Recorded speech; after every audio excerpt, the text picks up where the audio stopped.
Hello नमस्कार दोस्तों, स्वागत है आपका सिविल्स एजुकेशन में। 4 टेस्ट हम लोगों ने कंप्लीट कर लिए हैं। आज से 5वां टेस्ट करेंगे। ठीक है, अभी तक कराए गए टेस्ट प्लेलिस्ट पे पड़े हैं, आप लोग वहाँ से देख लीजिएगा। चलिए शुरू करते हैं।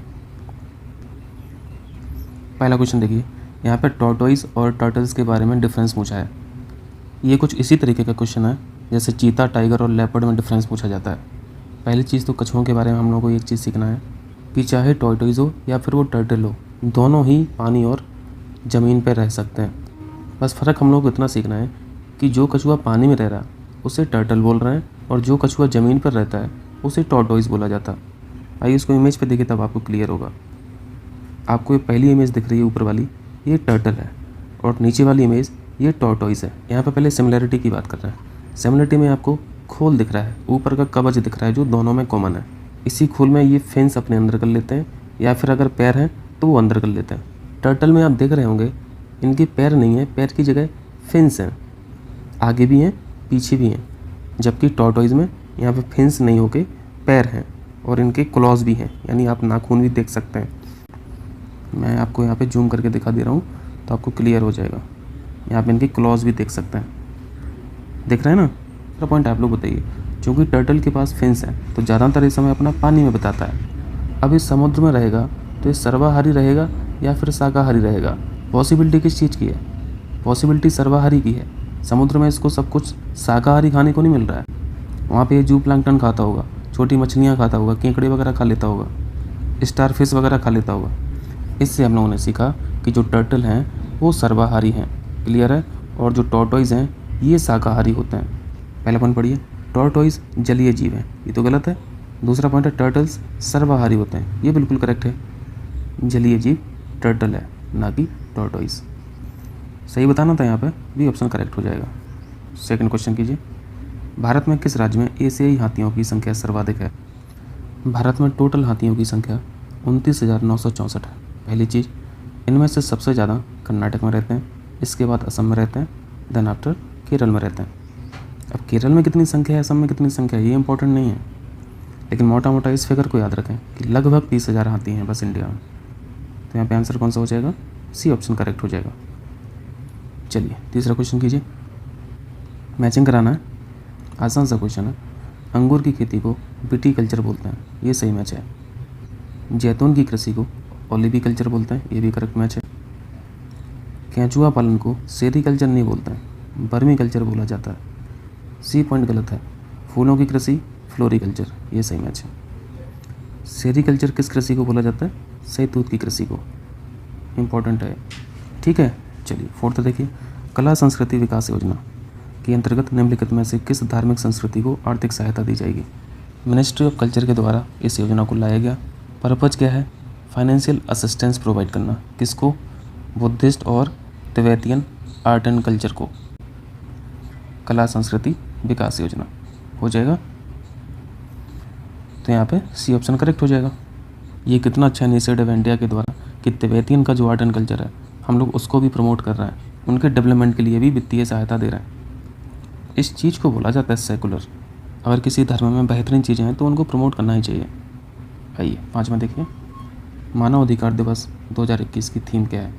Human right day, reducing inequalities, advancing human right. C option correct हो जाएगा, असमानताओं को कम करना और मानवाधिकारों को आगे बढ़ाना, ठीक है। चलिए छठवां क्वेश्चन देखिए, राष्ट्रीय परिसंपत्ति पुनर्गठन कंपनी लिमिटेड NARCL के संबंध में निम्नलिखित में से कौन सा कथन सही है? इंग्लिश ज़रूर पढ़ लें। National asset reconstruction company limited, आप लोग NPA के बारे में जानते हैं, नॉन परफॉर्मिंग एसेट, इनको बैड लोन्स भी बोला जाता है। ये पैसा बैंक का एक तरह से फंसा हुआ होता है, किसी को लोन दिए थे वापस मिला ही नहीं। जितने बैंकों का जितना भी NPA है, इस NPA की वसूली के लिए राष्ट्रीय परिसंपत्ति पुनर्गठन कंपनी की स्थापना की गई है। यानी ये बैंकों के लिए एक बड़ा भाई का काम करेगा जो पैसों की वसूली करेगा। अभी बस इतने सही काम चलाते हैं, ठीक है। पहला पॉइंट है एक परिसंपत्ति पुनर्गठन कंपनी है, बिल्कुल एसेट का रिकंस्ट्रक्शन तो हो ही रहा है ना, ये ऑप्शन करेक्ट है। दूसरा पॉइंट है यह पूर्ण रूपेण भारत सरकार के स्वामित्व में है, ये भी बिल्कुल करेक्ट है। भारत सरकार की नहीं होगी तो वसूली कैसे करेगी? वसूली के लिए एक टैग चाहिए होता है ना, तो वो टैग भारत सरकार का रहेगा। यहाँ पे सी ऑप्शन करेक्ट हो जाएगा, ए और बी दोनों सही हैं, ठीक है। चलिए सातवां देखिए, विश्व की आधे से अधिक सांस लेने योग्य ऑक्सीजन कहाँ से प्राप्त होती है? अगर बी ऑप्शन मानने का मन कर रहा हो तो थोड़ा सा सावधान हो जाना। PCS प्री 2017 पूछा था। तो यहाँ पे हम लोग को सीखना है कि विश्व की लगभग 2/3 ऑक्सीजन महासागरों से आती है, 2/3 ऑक्सीजन समुद्री पौधों से आती है। और इन समुद्री पौधों को क्या बोलते हैं? फाइटोप्लैंक्टन। ये सब चीज़ें तो हम लोग पढ़े हैं। और यही फाइटोप्लैंक्टन जूप्लैंक्टन का भोजन होते हैं। रिसर्च और डेटा बता रहा है कि अगर समुद्र का टेम्परेचर बढ़ गया तो सबसे बुरा असर फाइटोप्लैंक्टन पे पड़ेगा। ठीक है, तो यहाँ पे ये ऑप्शन करेक्ट हो जाएगा। चलिए 8वां क्वेश्चन देखिए। यहाँ पे सूर्य के निम्नलिखित स्तरों को अंदर से बाहर की ओर क्रम से मिलाना है। देखिए यहाँ पे एनाटॉमी देखिए सन की। सबसे अंदर वाला जो भाग होता है ऑब्वियसली वो कोर होता है। इसके बाद आप इनर मोस्ट से आउटर मोस्ट की तरफ बढ़िए। रेडिएटिव जोन, इसके बाद कन्वेक्शन जोन, इसके बाद फोटोस्फीयर, उसके बाद क्रोमोस्फीयर और फिर कोरोना। यानी ये इन्होंने सीक्वेंस से बनाया। सबसे अंदर कोर, फिर रेडिएटिव जोन, फिर कन्वेक्टिव, फिर प्रकाश मंडल, फिर क्रोमोस्फीयर और सबसे बाहर क्रीट। सन के कोर का टेम्परेचर 1.5 करोड़ डिग्री सेल्सियस और प्रकाश मंडल का भी कभी कभी पूछ लेते हैं तो 6000 डिग्री सेल्सियस। ये भी याद रखें। हो जाएगा। तो यहाँ पे कर लीजिए जल्दी से। सबसे अंदर कोर हो जाएगा। उसके बाद हम लोगों ने क्या देखा था? प्रकाश मंडल देखा था। इसके बाद फिर वर्णमंडल देखा था। फिर लास्ट में क्रीट, यानी 3214 हो जाएगा। सी ऑप्शन करेक्ट हो जाएगा। चलिए नमा कीजिए। कॉफ़ी रिसर्च इंस्टीट्यूट कहाँ पे है? कॉफ़ी अनुसंधान केंद्र। कॉफ़ी अनुसंधान केंद्र चिकमंगलुरु में है, कर्नाटक। कृषि से संबंधित बहुत सारे अनुसंधान केंद्र हैं, वो भी पूछता रहता है। यहाँ पे कुछ रिवाइज कर लीजिए आप लोग। यहाँ पे देखिए, central arid zone research institute Jodhpur, central institute for research on buffalo, भैंसों का जो रिसर्च इंस्टीट्यूट है हिसार में। आलू का जो अनुसंधान केंद्र है शिमला, राइस का अनुसंधान केंद्र कटक, ग्रासलैंड और फॉडर जो चारा अनुसंधान पूछता है झांसी, वेरी वेरी इंपॉर्टेंट। ये सारे पूछे जाते हैं एग्जाम में। इंडियन इंस्टीट्यूट फॉर पल्सेस, दाल का आप लोग कानपुर में पढ़ते रहते हैं। सॉइल का भोपाल में पढ़ते हैं। शुगर केन का लखनऊ में पढ़ते हैं। और वेजिटेबल का बनारस पढ़ते हैं। ये कुछ इंपॉर्टेंट रिसर्च इंस्टीट्यूट थे। ठीक है, स्क्रीनशॉट ले लेना, काम आएगा। चलिए आगे बढ़िए। क्योटो प्रोटोकॉल के बारे में पूछा है। क्योटो एक जगह का नाम है और प्रोटोकॉल मतलब लाइक गाइडलाइंस। 1997 में अपनाया गया था, लेकिन लागू 2005 से हुआ था। इतना समय क्यों लग गया ये आपको अभी समझ में आ जाएगा। ये जो लीगल गाइडलाइंस हैं क्योटो प्रोटोकॉल में, ये बाध्यकारी हैं। किन पे बाध्यकारी हैं? विकसित देशों पे। क्योंकि ये प्रोटोकॉल बोलता है कि जितने भी वातावरण में ग्रीन हाउस गैसेस का अभी तक उत्सर्जन हुआ है, ये सभी विकसित देशों की देन है। आप लोगों ने ग्रीन हाउस गैसेस को बढ़ाया है तो आपके ऊपर ये बाध्यकारी है। डेवलप्ड कंट्रियों को ये प्रोटोकॉल बायस्ड लगता है, तो इस पर अनुसमर्थन जल्दी मिल ही नहीं रहा था, इसलिए इतना समय लग गया। है किससे संबंधित? ये आपने सीख लिया, ग्रीन हाउस गैसेस से, यानी ग्लोबल वार्मिंग से रिलेटेड है क्योटो प्रोटोकॉल। अब हो जाएगा। चलिए जल्दी से क्वेश्चन पढ़िए। It sets binding emission reduction targets for industrialise countries. ये बिल्कुल करेक्ट है। दूसरा पॉइंट है वर्ष 2002 में लागू हुआ, ये तो गलत है, हम लोगों ने 2005 में सीखा। इसने उत्सर्जन के व्यापार के आधार पर एक बाजार तंत्र विकसित किया, ये बिल्कुल करेक्ट है। ये किस पॉइंट को बताना चाह रहे हैं यहाँ पे? ये कौन सा बाजार सिस्टम है? कार्बन क्रेडिट का। कभी कभी क्वेश्चन पूछता है कि कार्बन क्रेडिट ओरिजिनेट कहाँ से हुआ है, तो आपको ध्यान होना चाहिए क्योटो प्रोटोकॉल से। जो भी कंट्री कार्बन डाइऑक्साइड का उत्सर्जन कम करती है उसको कार्बन क्रेडिट दिया जाता है। और इसके कॉन्सेप्ट अलग हैं, वो बाद में कभी समझेंगे। डी पॉइंट है, वर्तमान में क्योटो प्रोटोकॉल के 192 पक्षकार हैं, पार्टी हैं। ये बिल्कुल करेक्ट है, इंडिया भी पार्टी है। तो यहाँ पे गलत बताना था, गलत बी पॉइंट हो जाएगा। ठीक है, चलिए 11 देखिए। 11वां क्वेश्चन है, कॉमन इंडियन वाटर मॉनिटर के संदर्भ में बताना है। वाटर मॉनिटर यानी ये बड़े साइज की छिपकली है, जिसे हम लोग मॉनिटर लिजर्ड बोलते हैं। आप लोग कोमोडो ड्रैगन के बारे में जानते होंगे। Most venomous animal on planet बोला जाता है कोमोडो ड्रैगन को। इसके जहर का असर तुरंत नहीं करता है, 6 से 7 दिन लेता है, वेट करता है अपने शिकार का। कोमोडो ड्रैगन को दुनिया की सबसे बड़ी लिजर्ड माना जाता है। उसके बाद जो सबसे बड़ी है वो है इंडियन वाटर मॉनिटर, जिसके बारे में हम लोग क्वेश्चन कर रहे हैं।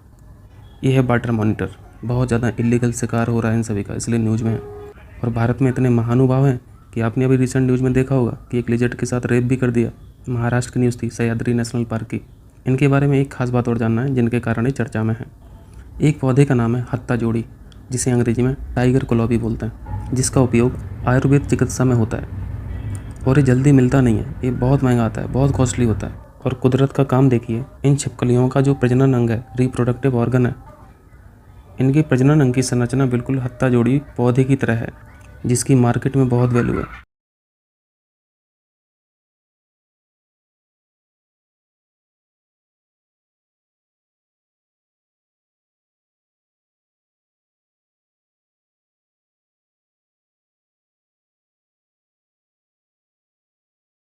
तो शिकारी इनके प्रजनन अंग के लिए इनका शिकार कर ले रहे हैं। गजब पैसे की भूख है। चलिए पहला पॉइंट पढ़िए। इसे विश्व की सबसे बड़ी छिपकली माना जाता है। तो ये तो गलत है। सबसे बड़ी छिपकली कोमोडो ड्रैगन है। ये देखिए, ये कोमोडो ड्रैगन है। तो पहला पॉइंट गलत हो गया। दूसरा, हत्था जोड़ी परंपरा भारत में मॉनिटर छिपकलियों के अवैध शिकार और व्यापार से संबंधित है। ये हम लोगों ने अभी सीखा, इसके पीछे क्या कहानी थी। सेकंड पॉइंट सही है, सही पूछा था, केवल 2 करेक्ट हो जाएगा। ठीक है, चलिए 12 देखिए। निम्नलिखित में से किस क्षेत्र में प्रवाल भित्ति नहीं पाई जाती? लक्षद्वीप तो पूरा प्रवाल से ही बना है, तो ये तो नहीं होगा। कच्छ की खाड़ी में प्रवाल भित्ति पाई जाती है, मन्नार की खाड़ी में प्रवाल भित्ति पाई जाती है, कैम्बी की खाड़ी में नहीं पाई जाती है। डी ऑप्शन करेक्ट हो जाएगा। ठीक है, हो जाएगा। चलिए 13वां क्वेश्चन देखिए। मरुस्थल बायोम के बारे में पूछा है, डेजर्ट बायोम। बायोम तो समझ रहे होंगे। अगर बायोम की इकोसिस्टम से कंपेयर करें तो इकोसिस्टम एक छोटी एंटिटी है, जबकि बायोम एक बहुत बड़ा जियोग्राफिकल एरिया होता है जिसका एक डिस्टिंक्ट क्लाइमेट होता है। अब इस डेफिनेशन को यहाँ पे फिट कर दीजिए डेजर्ट बायोम में, तो आपको क्लियर हो जाएगा। लार्ज जियोग्राफिकल एरिया भी है और डिस्टिंक्ट क्लाइमेट भी है। पानी से भरा हुआ गिलास भी एक इकोसिस्टम है, लेकिन इसको बायोम नहीं बोल सकते ना। एक बायोम में बहुत सारे इकोसिस्टम हो सकते हैं। ठीक है, यहाँ पे हम लोगों ने बेसिक चीज़ें सीख ली। अब जल्दी से क्वेश्चन को करते हैं। पहला पॉइंट है 25 सेंटीमीटर से कम वार्षिक वर्षा होती है। बिल्कुल करेक्ट है, तभी डेजर्ट है। दूसरा पॉइंट है पत्तियाँ मांसल होती हैं। मांसल यानी सुकुलेंट। आपने नागफनी की पत्तियाँ देखी होंगी, उनमें कांटे भी होते हैं और गूदेदार होती हैं, वो मांसल होती हैं। डेजर्ट में जो भी प्लांट रहते हैं उनकी पत्तियाँ या तो होती नहीं हैं या फिर बहुत छोटे साइज की होती हैं। तीसरा पॉइंट है जल प्रणाली सुविकसित नहीं होती। Root system is not well developed. तो ये पॉइंट तो गलत है। सब कुछ जड़ ही कर रही है, रूट ही कर रही है। प्रकृति अगर एक चीज़ की कमी करती है तो उस चीज़ की कमी पूरा करने के लिए दूसरी चीज़ ज़रूर बनाती है। अब आपके माइंड में यहाँ पे क्वेश्चन आना चाहिए कि डेजर्ट में प्लांट में जब पत्तियाँ हैं ही नहीं तो वो फोटोसिंथेसिस कैसे करती होंगी। यहाँ पे आपको एक फीचर और जानना है कि रेगिस्तान के जो भी प्लांट हैं, नॉर्मली क्लोरोफिल जो होता है वो पत्तियों में होता है, जिनकी सहायता से फोटोसिंथेसिस हो पाता। लेकिन जो रेगिस्तान में प्लांट्स हैं उनके तने में भी क्लोरोफिल पाया जाता है।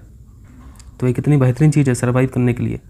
पत्तियाँ छोटी साइज़ की इसलिए होती हैं क्योंकि आपको पता है कि पत्तियों के द्वारा भी एवापोरेशन होता है, और एवापोरेशन पत्तियों के द्वारा अगर होता है तो प्लांट के अंदर जो भी पानी है वो सब एवापोरेट कर जाएगा।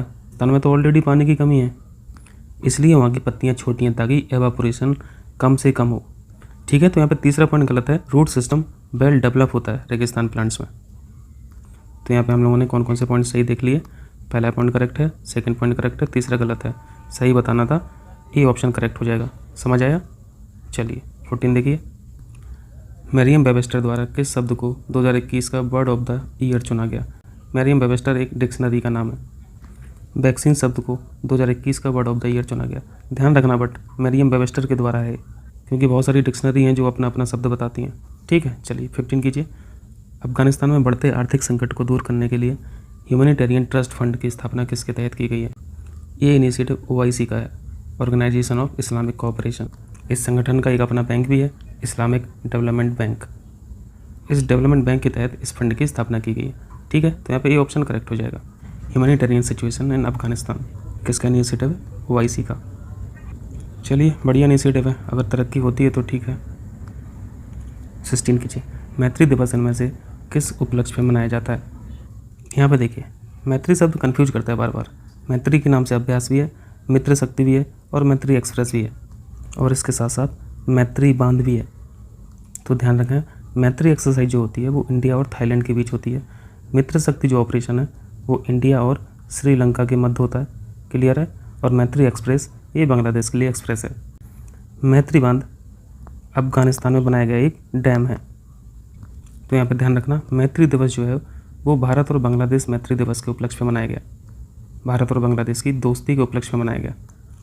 जैसे रूस के बारे में बोला जाता है कि इंडिया का परमानेंट दोस्त है रूस, उसी तरह बांग्लादेश के बारे में भी बोला जाता है कि बांग्लादेश भी परमानेंट फ्रेंड है इंडिया का। ये ऑप्शन करेक्ट हो जाएगा। ठीक है, चलिए 17 देखिए। फसल से रोग का मैच कराना है, जो सबसे आसान है उसी को पकड़ लीजिए। और वैसे यहाँ पे चारों ही ऑप्शन आसान है। चावल में ब्लास्ट रोग होता है। रेड डॉट ये गन्ने का रोग है, देखा होगा, लाल पड़ जाता है अंदर। चना में होने वाला रोग उकटा है, पत्तियाँ पीली पड़ जाती हैं और सूख जाती हैं। रस्ट या रतुआ, ये तो बहुत बेसिक है, ये गेहूँ में होने वाला रोग है। तो यहाँ पे क्या कोडिंग बना, 2413, ठीक है, 2413 भी ऑप्शन करेक्ट हो जाएगा। आगे चलें, चलिए। कवक के नाम और प्रकार पूछा गया है। कवक की स्टडी को क्या बोलते हैं, माइकोलॉजी। कवक यानी फंगस। कवक के साथ एक दिक्कत क्या है कि ये फोटोसिंथेसिस नहीं कर पाते, ये ऑटोट्रॉप की कैटेगरी में नहीं आते, ये अपना भोजन स्वयं नहीं बना पाते, इसलिए इनको एक दूसरे की हेल्प लेनी पड़ती है। वही हेल्प के बारे में पूछा गया है। लाइकेन का रिलेशनशिप सिम्बायोटिक होता है, सहजीवी होता है, ये करेक्ट मैच है। ये दो ऑप्शन कठिन है। मोर्चेला फंगस और पेंसिलियम एक ही कैटेगरी के कवक हैं जो सेप्रोफाइट की कैटेगरी में आते हैं। सेप्रोफाइट यानी मृतोपजीवी, सड़े गले कार्बनिक पदार्थ जो होते हैं ये अपना भोजन इन्हीं से प्राप्त करते हैं। तो मोर्चेला और पेनिसिलियम को मृतोपजीवी से मैच होना चाहिए। पक्सिनिया एक परजीवी है, पैरासाइट है, तो यहाँ पे गलत मैच बी ऑप्शन है। इसके आगे परजीवी लिखा है, ये परजीवी नहीं है, ये सेप्रोफाइट है। अब इनकी इमेज दिखाने का कोई मतलब नहीं है क्योंकि ये सब एक जैसे ही लगेंगे इमेज में। चलिए नेक्स्ट कीजिए। ऑटकोलॉजी संबंधित है, ये अच्छा क्वेश्चन है। Ecology of a particular species, प्रजातियों की विशेष पारिस्थितिकी से। इकोलॉजी की एक कैटेगरी है पॉपुलेशन इकोलॉजी। पॉपुलेशन इकोलॉजी की स्टडी ऑटकोलॉजी में की जाती है। ये इंपॉर्टेंट क्वेश्चन है। ग्रीन क्लाइमेट फंड के बारे में पूछ रहे हैं, स्थापना कहाँ की गई थी। ISA को थोड़ा रिवाइज कर लीजिए। इंटरनेशनल सोलर अलायंस, अंतर्राष्ट्रीय सौर गठबंधन, COP21 याद आ रहा, पेरिस समझौता। फ्रांस और इंडिया ने ISA की स्थापना की थी। घोषणा COP21 में की गई थी, पेरिस एग्रीमेंट में। COP21 2015 में कंडक्ट हुई थी। यहाँ पे आपसे हरित जलवायु कोष के बारे में पूछा गया है। इसकी स्थापना के लिए आपको COP16 में जाना पड़ेगा और कॉन्फ्रेंस ऑफ पार्टी 16 2010 में हुई थी। इसका पर्पज़ इम्पॉर्टेंट है। इस फंड की सहायता से विकासशील देशों की सहायता की जाती है ताकि वो ग्रीन हाउस गैसेस को कट डाउन कर सकें, ग्रीन हाउस गैसेस के एमिशन को कम कर सकें, उत्सर्जन को कम कर सकें। ठीक है, तो ध्यान रखना ये COP16 में हुआ था। हो जाएगा। चलिए 21 देखिए। 21 में भी मैचिंग कराना है। ये सारी कॉन्फ्रेंस ऑफ पार्टीज़ UNFCCC की हैं, United nation framework convention on climate change. आपने पिछले क्वेश्चन में 2 COP देखा था, COP21 देखा था, COP16 देखा था, 2010 वाली और 2015 वाली। 2021 वाली को हम लोगों ने पेरिस एग्रीमेंट बोला था, जिसमें ISA की स्थापना हुई थी फ्रांस और इंडिया के द्वारा। COP16 में ग्रीन क्लाइमेट फंड की स्थापना हुई थी। तो यहाँ पे हम लोग COP21 के बारे में तो जान रहे हैं, ये तो पेरिस में हुआ था, मराकेश में तो हुआ नहीं था, ये तो गलत है। बाकी ये सभी सही मैच हैं। COP18 दोहा में, COP19 वार्सा और COP20 लीमा। 22 देखिए। किसी भी सतह से विकिरण की गई ऊर्जा के परावर्तित भाग को क्या कहते हैं। Reflected portion of energy radiated from any surface is known as, इसको तो हम लोग पढ़ चुके हैं एक बार, एल्बिडो बोला जाता है। हर सरफेस की अलग अलग एल्बिडो होती है, हर वस्तु की रिफ्लेक्शन एबिलिटी डिफरेंट है। समुद्र की अलग है, पहाड़ों की अलग है, बर्फ़ की, आइसबर्ग की अलग है। अगर हम लोग अर्थ सरफेस की बात करें तो एवरेज एल्बिडो जो है वो 24% से 34% माना जाता है। अर्थ सरफेस पे जितना भी सोलर इंसोलेशन हो रहा है उसका 24 से 34% अर्थ सरफेस रिफ्लेक्ट कर देता है। अर्थ सरफेस सोलर एनर्जी को शॉर्ट वेव के फॉर्म में रिसीव करता है, जबकि अर्थ सरफेस इस एनर्जी को रेडिएट लॉन्ग वेव के फॉर्म में करता है। अब इससे एक चीज़ और समझ में आ रही, जो ग्रीन हाउस गैसेस की लेयर बनी है अर्थ सरफेस से ऊपर, ये ग्रीन हाउस गैसेस की लेयर पृथ्वी द्वारा एमिट लॉन्ग वेव को रिसीव करती होगी। क्लियर है, हो जाएगा। चलिए 23 देखिए। कौन सा कथन सही है। पहला पॉइंट है, सूर्य का प्रकाश और ऑक्सीजन जलीय पारिस्थितिकी प्रणालियों के महत्वपूर्ण सीमाकारी कारक हैं। Sunlight and oxygen are important limiting factor of aquatic ecosystem. कोई भी इकोसिस्टम जिस वजह से हेल्दी नहीं हो पा रहा है वही वजह लिमिटिंग फैक्टर कहलाती है। एक्वेटिक इकोसिस्टम में बहुत सारे लिमिटिंग फैक्टर हैं जिस कारण से एक्वेटिक इकोसिस्टम हेल्दी नहीं हो पाता है। जैसे आप टेम्परेचर ले सकते हैं, सनलाइट ले सकते हैं, ऑक्सीजन कंटेंट ले सकते हैं, न्यूट्रिशन की अवेलेबिलिटी ले सकते हैं, और एक और सबसे बड़ा फैक्टर सैलिनिटी, लवणता। टेम्परेचर ज़्यादा हो जाता है तो कोरल रीफ मरने लगती हैं, फाइटोप्लैंक्टन मरने लगता है। सनलाइट एक गहराई के बाद पहुंच नहीं पाती है समुद्र में, तो वो भी एक लिमिटिंग फैक्टर है। फोटोसिंथेसिस नहीं हो पाता है, फोटोसिंथेसिस नहीं हो पाएगा तो ऑक्सीजन कंटेंट कम हो जाएगा, न्यूट्रिशन की अवेलेबिलिटी कम हो जाएगी, और टेम्परेचर बढ़ेगा तो सैलिनिटी ऑटोमेटिक बढ़ जाएगी। आपको पता है टेम्परेचर का रिलेशन डायरेक्ट रिलेशनशिप है सैलिनिटी से। तो कोई भी इकोसिस्टम प्रोडक्टिव नहीं हो पाएगा ना। इस पे अगर टेम्परेचर बढ़ेगा तो फाइटोप्लैंक्टन मर जाएगा, ये मर जाएंगे तो फिर जू प्लैंक्टन खाएंगे क्या? तो जू प्लैंक्टन भी मर जाएंगे। जू प्लैंक्टन मर गए तो छोटी फिश मर जाएंगी, फिर आगे बड़ी मछलियों को दिक्कत होगी। तो एक तरह से जो एक्वेटिक फूड चेन है वो गड़बड़ हो जाएगी। अब फूड चेन अगर मर गई तो फिर तबाही है। इसलिए पहला पॉइंट बिल्कुल करेक्ट लिखा है। सेकंड पॉइंट में लिखा है नमी और तापमान यानी मॉइस्चर और टेम्परेचर स्थलीय पारिस्थितिकी प्रणालियों के महत्वपूर्ण सीमाकारी कारक हैं। ऊपर वाले पॉइंट में एक्वेटिक इकोसिस्टम के लिमिटिंग फैक्टर पूछा था और नीचे वाले पॉइंट में टेरेस्ट्रियल इकोसिस्टम के बारे में पूछा है। तो यहाँ पे क्या क्या लिखा है? टेम्परेचर लिखा है और मॉइस्चर लिखा है। टेम्परेचर को आप लिंक कर सकते हो लैटीट्यूड से। ट्रॉपिकल जोन में टेम्परेचर ठीक ठाक रहता है, लेकिन आप जैसे ही अपर लैटीट्यूड पर जाएंगे, ठंडे प्रदेशों में जाएंगे, टेम्परेचर डाउन हो जाएगा। तो टेम्परेचर तो अपने आप में बहुत बड़ा लिमिटिंग फैक्टर है, चाहे वो जलीय हो चाहे वो स्थलीय हो। आप डिस्ट्रीब्यूशन जानते हैं, इक्वेटर से पोल की तरफ जाते हैं तो स्पीसीज़ बायोडाइवर्सिटी लगातार कम होती जाती है। उस रीजन में सिर्फ वही स्पीसीज़ रहती हैं जो उस क्लाइमेट को सर्वाइव कर पाती हैं। और नमी का क्या सीन है? नमी अगर ज़्यादा रहेगी, मॉइस्चर ज़्यादा रहेगी तो एवापोरेशन नहीं हो पाएगा। एवापोरेशन और मॉइस्चर में रिलेशन समझ पा रहे हो ना? सागर एवापोरेशन कर रहे हैं, ओशंस एवापोरेशन कर रहे हैं, हम एवापोरेशन कर रहे हैं, प्लांट्स भी एवापोरेशन कर रहे हैं। अगर आपके कमरे में बहुत ज़्यादा नमी है तो आपकी बॉडी से पसीना नहीं निकलेगा और आपको तकलीफ़ होगी। अगर किसी वातावरण में बहुत ज़्यादा नमी है तो यहाँ पे जो प्लांट लगा है, पत्तियों के द्वारा एवापोरेशन रुक जाएगा। एवापोरेशन में एक्चुअली हो क्या रहा है? वाटर वेपर फॉर्म में बन रही है और वेपर ऑलरेडी एटमॉस्फेयर में है। एवापोरेशन के दौरान पत्तियों से जो वेपर बन रहा है, वेपर जाएगा तो एटमॉस्फेयर में ना, लेकिन एटमॉस्फेयर में इतना ऑलरेडी पहले से वेपर है, मॉइस्चर है। एवापोरेशन के बाद पत्तियों से जो वेपर बन रहा है, इस वेपर के लिए इस एटमॉस्फेयर में जगह ही नहीं है, तो एवापोरेशन ब्रेक हो जाएगा। तो जैसे हमें दिक्कत हो रही थी, बॉडी से पसीना नहीं निकल पा रहा था, उसी तरीके से प्लांट्स भी इरिटेट होंगे। तो ये सारे लिमिटिंग फैक्टर हैं, ठीक है। तो यहाँ पे दोनों पॉइंट सही हैं, 1 और 2। सी ऑप्शन करेक्ट हो जाएगा। सही पूछा था ना? हाँ सही पूछा था। चलिए 24 देखिए। 24 देखिए, यहाँ पे विश्व एड्स दिवस किस दिन मनाया जाता है? आसान सा क्वेश्चन है, 1 दिसंबर को ऑब्जर्व किया जाता है। अब ये स्वास्थ्य वाली बात है तो वर्ल्ड हेल्थ डे भी यहीं पे सीख लीजिए।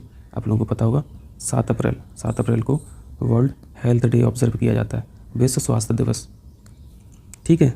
चलिए 25 देखिए, नंदा मास्टर के नाम से मशहूर नंदा पृष्टि का हाल ही में निधन हो गया। उन्हें किस क्षेत्र में पद्मश्री से सम्मान किया गया था?